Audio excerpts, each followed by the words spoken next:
Assalamualaikum warahmatullahi wabarakatuh. Perkenalkan, nama saya Yeti Nurmaini, NIM saya 2305015, kelas AM 2305 di Malang. Mata kuliah Desain dan Pemrograman berorientasi objek, Prodi Ilmu Komputer di Universitas Yatsi Madani. Yang terhormat, dosen pengampuh mata kuliah Desain dan Pemrograman berorientasi objek, yaitu Bapak Ihsan Maulana Eskom MTI, yang mudah-mudahan selalu diberikan kesehatan oleh Allah Subhanahu wa taala. Amin amin amin amin ya robbal alamin. Langsung saja ke slide yang pertama. Di sini saya akan menjelaskan pengertian use case. Use case adalah deskripsi tentang bagaimana suatu sistem berinteraksi dengan pengguna yang biasa disebut aktor untuk mencapai tujuan tertentu. Digunakan dalam analisis sistem dan perancangan perangkat lunak untuk menggambarkan kebutuhan fungsional sistem. Biasanya divisualisasikan menggunakan use case diagram dalam UML yang biasa disebut Unified Modeling Language yang memberikan gambaran visual interaksi. Slide yang kedua, di sini saya akan menjelaskan tentang tujuan use case. Yang pertama ada mengidentifikasi kebutuhan pengguna. Use case membantu kita memahami apa yang dibutuhkan oleh pengguna untuk sistem berjalan dengan baik.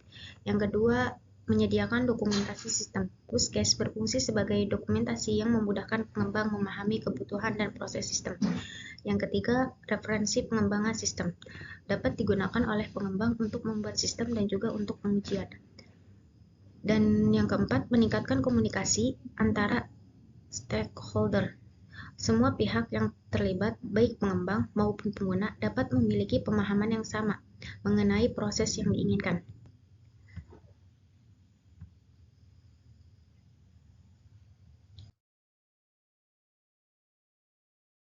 Slide yang ketiga, di sini saya akan menjelaskan manfaat use case.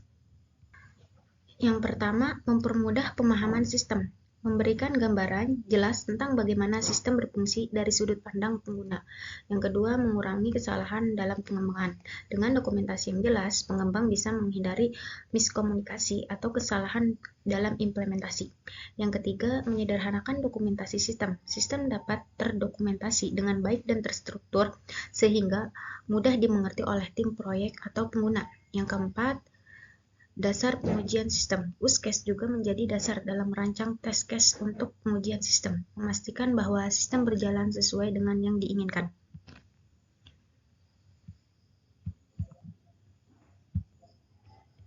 Selanjutnya, slide yang keempat. Di sini saya akan menjelaskan fungsi use case. Yang pertama, mendefinisikan interaksi aktor dan sistem. Use case menjelaskan langkah-langkah interaksi antara pengguna yang biasa disebut aktor dan sistem. Yang kedua, membantu perencanaan dan analisis alur kerja. Membantu tim memahami bagaimana alur kerja akan dijalankan dalam sistem. Yang ketiga, menunjukkan cara fitur digunakan. Menjelaskan dengan jelas bagaimana fitur dalam sistem digunakan oleh aktor untuk mencapai tujuan. Dan yang keempat, mendukung desain perangkat lunak yang efisien. Dengan menggunakan use case, desain perangkat lunak bisa lebih sesuai dengan kebutuhan pengguna dan lebih efisien. Slide yang kelima, di sini saya akan menjelaskan tentang komponen use case. Yang pertama ada aktor, pihak yang berinteraksi dengan sistem, misalnya pengguna atau sistem lain. Yang kedua ada sistem, perangkat lunak atau sistem yang dianalisis. Yang ketiga ada alur dasar, langkah-langkah utama yang diambil untuk mencapai tujuan.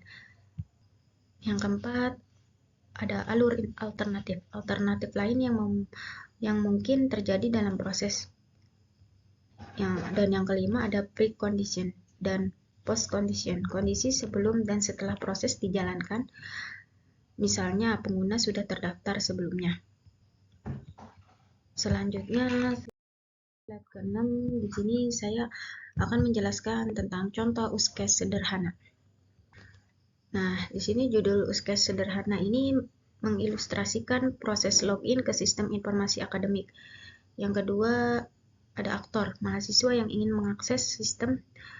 Yang ketiga, deskripsi, mahasiswa memasukkan NIM dan paspor untuk masuk ke sistem. Dan yang keempat ada alur, menunjukkan langkah-langkah yang diambil oleh mahasiswa mahasiswa dan sistem untuk memverifikasi data dan mengarahkan mahasiswa ke dashboard setelah berhasil login. Slide yang ke-6 sebelum presentasi. Sebelum saya tutup presentasi pada mata kuliah desain dan pemrograman berorientasi objek, di sini ada kesimpulan.